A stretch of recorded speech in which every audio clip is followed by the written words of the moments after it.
thinking about finding your own passion. So I'm not saying take the same path as me. That's not my mission in the conversation today. I will tell you that I'm shocked how few people want to think about sales. And I had a good conversation with an entrepreneur once who told me that you get to be ahead of a company two ways. You get there through finance, or you get there through sales. So just something to think about. A couple things that I just want to encourage you to think through. Achievement without sacrifice. Is that really feasible? How many people look back in your lives so far and some big achievements you've had? Maybe it was being a valedictorian at your school or a salutatorian. Maybe it was a really excellent sports experience and a huge championship win. How many of those things came without a huge sacrifice in time or energy, focus, giving up, going out with friends on the weekends? Very few, I'm guessing. I would say the things that I'm most proud of, very few of those came easy. So, one of the things that I've learned in going through this is, as much as I tried to plan, there's no such thing as a preset plan. In life, you can plan all you want.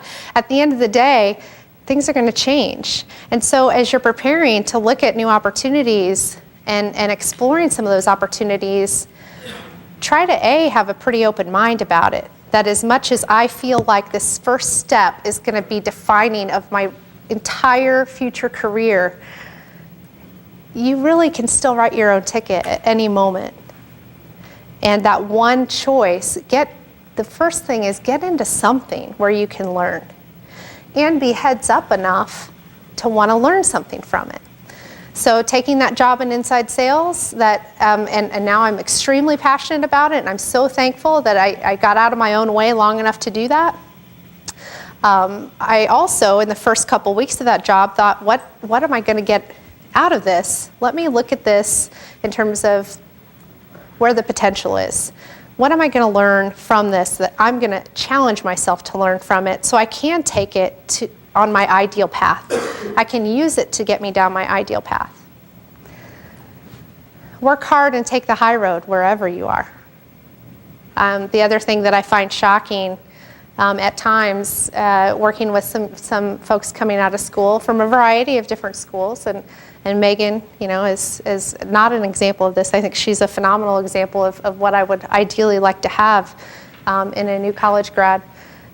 Is someone that works very hard, and also in terms of taking the high road, is doing things just professionally right. Even if you're in an environment where others aren't doing the right professional thing, challenge yourself to do it. That at the end of the day, if someone else has regrets, fine. But don't let yourself have regrets for your behavior. So things like leaving with no notice. If you think that doesn't have an impact downstream, it does. It has a major impact downstream. So be aware of that. Challenge yourself to learn something wherever you're working. Take that first job. It's a lot better than not taking one. Take something. Get the experience on your resume and figure out what you're going to learn from it, and some important questions that'll help you in whatever job you're in, that'll help you challenge yourself to learn, well, how can I make this better, faster, or easier? We challenge our company on that all the time. It's a huge push for us in 2011, is if you're doing something and it's hard for you, it's going to be hard for the next person. So how can you make a process out of it so that it's easier for the next person? Create process in the environment. Find a way to make it better, faster, quicker. What am I going to take away from this experience? For me, in inside sales, one of the first things I realized was a benefit was the fact that I was learning how to say everyone's name. It's little. Made a huge difference. When you're meeting someone at an event and you butcher their name, when you're in the sales process and you butcher the name, it's not helpful. Been there, done that, and trust me, the sales don't tend to come flowing in after that. So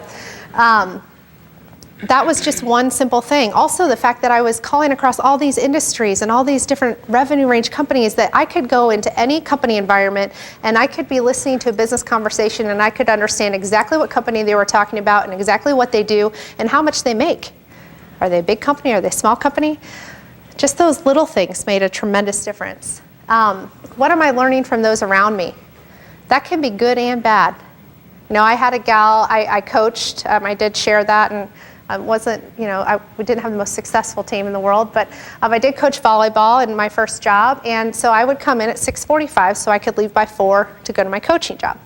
And there was a gal who every day when I left said, "Banker's hours," and it drove me nuts, but I learned how to work with that woman. And, she went out of her way to make things difficult for me. I still learned a great deal in having to work with her. Great deal. And I'll tell you, running a business now, when there are those little dynamics that occur in the workplace, I have a foundation to understand where they're coming from and also understand how I can get through that by taking the high road and help them get through that. So that can be good and bad, just really enjoying the people around you in terms of what you can learn from them on a positive level, but also on a negative level. And then just be proactive. If I can leave you with anything, the mindset that things are just going to come to you, it doesn't happen. Nowhere does that happen. No one's going to come up and say, "Do you want this other opportunity? I have a really great gig. I think you'd be great at it." I mean, it happens once in a blue moon. So you've got to express those desires. And with being proactive, I say ask and ask and ask. If anyone's read the last lecture, it's a phenomenal book, and he talks about walls and how walls are there for a reason, because it shows how bad you want it. And that's what business is. I very rarely will tell someone yes the first time they ask me. So ask again, and don't get distracted from your job in doing that. If you want an opportunity, put the time in outside what you're doing as a job. Show them, I can do my job, I can do it really well, I can do it better than anyone around me, and I can still have an eye for this thing coming up next, and I'm willing to put in the extra effort to get there. And that's the sacrifice. And it's all about when you're getting out there in the career, are you going to look at your career, whatever your job is, and are you going to look for the good potential outcomes to put you on a path to what your ultimate dream is? And I want you to dream. I'm not here to tell you not to dream and not to set those goals for yourself. At the end of the day, I also want you to be realistic about is it really realistic that I will have my dream the moment I walk out of school here? Or is it going to be my dream because I had to work my butt off for it to get it? And I will tell you that the people that I've talked to that are living their dream right now, part of why it became their dream and why it is their dream is because they had to work so hard to get it, and that's why they appreciate it so much. So make sure to have those big goals. Just make sure to understand that there are a lot of steps to get there.